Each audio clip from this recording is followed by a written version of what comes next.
Tudo da Canção Nova em um só lugar. Canção Nova Play. O Senhor esteja convosco. Ele está no meio de nós. Proclamação do Evangelho de Jesus Cristo segundo João. Glória a vós, Senhor. Houve uma festa dos judeus e Jesus foi a Jerusalém. Existe em Jerusalém, perto da Porta das Ovelhas, uma piscina com 5 pórticos, chamada Betesda em hebraico.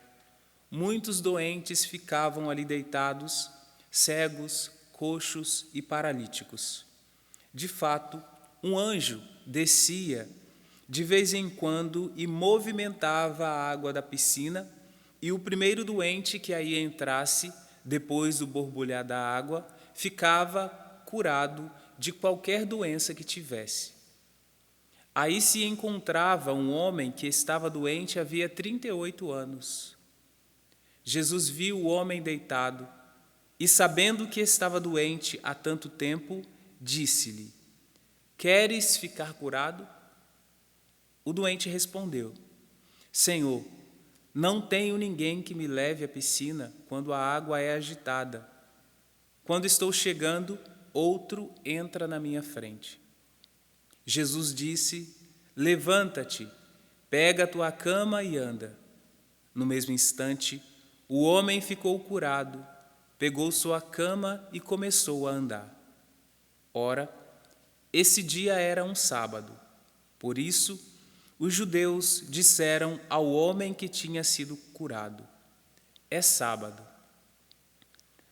Não te é permitido carregar tua cama. Ele respondeu-lhes: Aquele que me curou disse: Pega a tua cama e anda. Então lhe perguntaram: Quem é que te disse: Pega a tua cama e anda? O homem que tinha sido curado não sabia quem fora, pois Jesus se tinha afastado da multidão que se encontrava naquele lugar. Mais tarde, Jesus encontrou o homem no templo e lhe disse: Eis que estás curado, não voltes a pecar, para que não te aconteça coisa pior. Então o homem saiu e contou aos judeus que tinha sido Jesus que o havia curado. Por isso, os judeus começaram a perseguir Jesus, porque fazia tais coisas em dia de sábado. Palavra da salvação. Glória a vós, Senhor.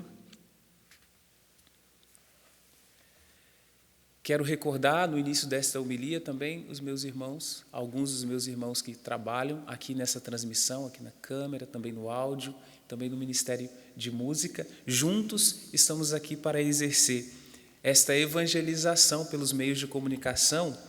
Irmãos, vocês que nos acompanham, gostaria que vocês se situassem em que tempo nós estamos. Estamos no tempo da Quaresma, na 4ª semana.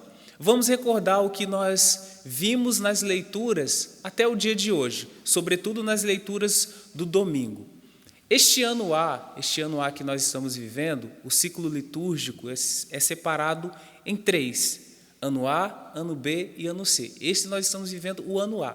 Este ano A, de maneira específica, a liturgia da Quaresma é um ciclo batismal para aqueles que receberiam o batismo como adultos, que eram chamados de catecúmenos.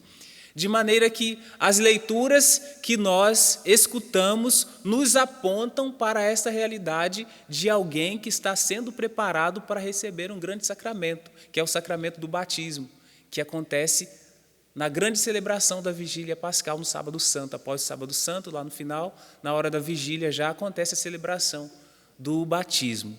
Então, é um itinerário que aponta para o batismo, mas também que apontam realidades de fé. Recorda que no primeiro domingo da Quaresma, nós ouvimos o texto que fala da tentação de Jesus no deserto, recordando que o cristão neste mundo, que aqueles que estavam sendo preparados, que são preparados para essa realidade do sacramento do batismo, também em sua vida vivem tentações como Jesus viveu, diversas tentações, e vencem as tentações à maneira que se coloca diante da palavra. Escuta a palavra e utiliza a palavra para vencer as artimanhas do inimigo, que utiliza da palavra, interpretando a seu bel prazer, para fazer a própria vontade. Então, quem pega a palavra de Deus e instrumentaliza a palavra de Deus, faz algo de demoníaco.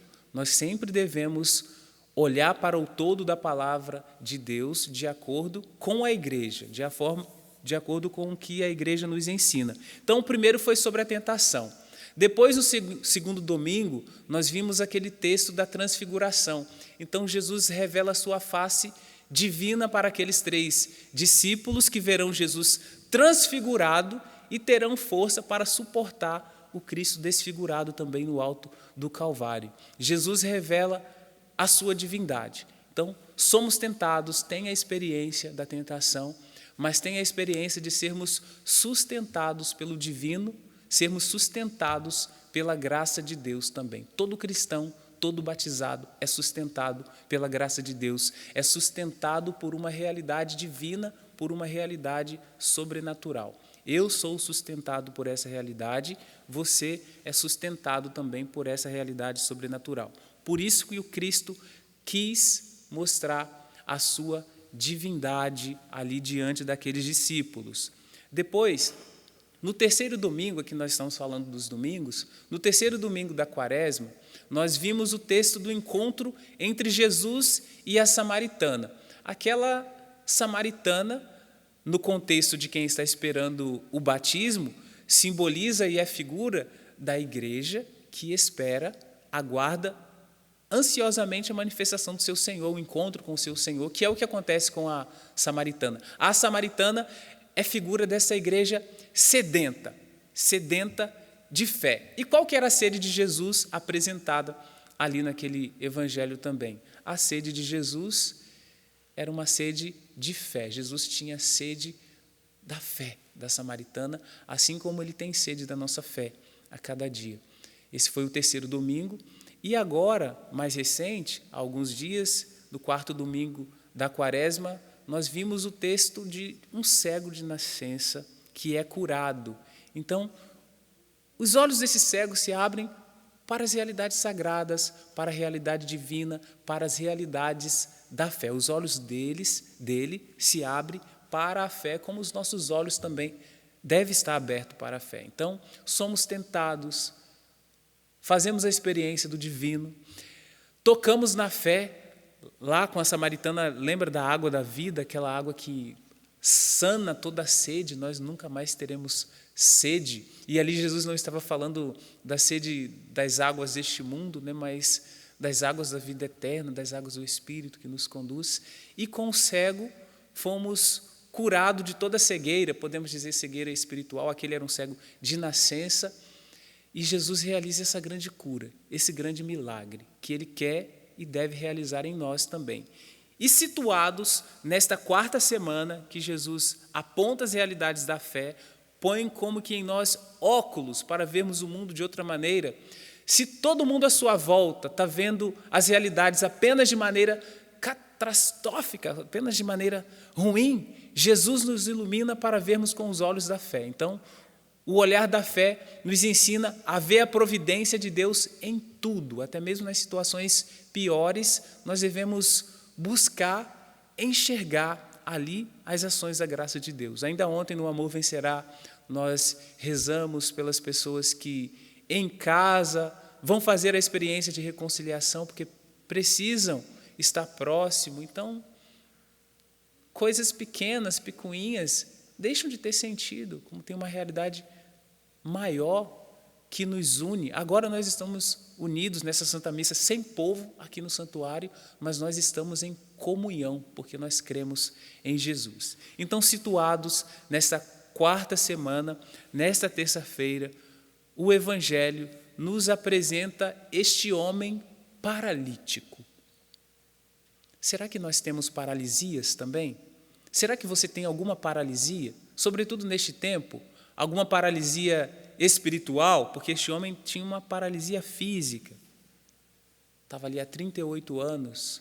Este 38 anos, segundo o livro do Deuteronômio, foi o tempo que também os judeus ficaram no deserto antes de entrar na terra prometida. Então é um número simbólico. E ele estava naquelas portas ali, tinham 5 portas. O que te recorda o número 5, quando a gente fala aqui? O número 5 pode nos recordar as 5 chagas de Jesus, nosso Senhor, que são como que 5 portas de acesso ao céu, são como que 5 portas de acesso à eternidade. Jesus abre para nós as portas da eternidade, passando por esse tanto de sofrimento. Então, por esse número, essas 5 portas podem nos recordar essa realidade também, do acesso às realidades sagradas que Jesus nos dá. E Jesus, ele entra pela porta das ovelhas.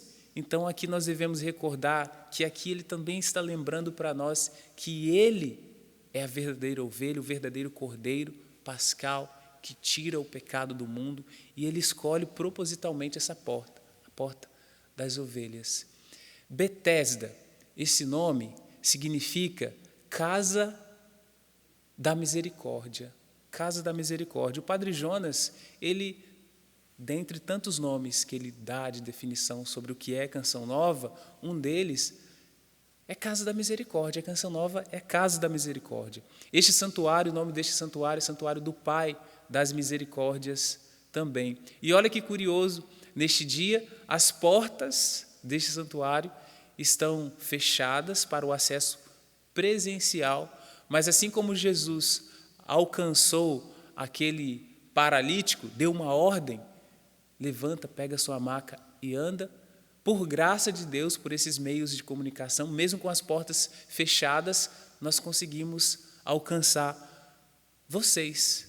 Nós te alcançamos agora porque assim Deus quis, porque essa é a nossa missão de Casa da Misericórdia. Então nós vamos para além do presencial e alcançamos vocês com essa palavra da forma que Deus quis, da forma que Ele desejou. Somos Casa da Misericórdia, assim nós devemos exercer nossa missão a cada dia. Eu sou Casa da Misericórdia, cada um dos meus irmãos nos diversos setores, tantas pessoas fazendo lives. Hoje em dia, nossos irmãos em casa também são Casa da Misericórdia, como o nome dessa piscina que nós vimos neste evangelho. E essa realidade da água que nós vemos presente na cura desse paralítico, até nós vimos que Jesus aqui ele demonstra a sua ciência, quando diz assim o texto, no versículo 6. Jesus viu o homem deitado e sabendo que estava doente há tanto tempo, disse-lhe: queres ficar curado? Sabendo.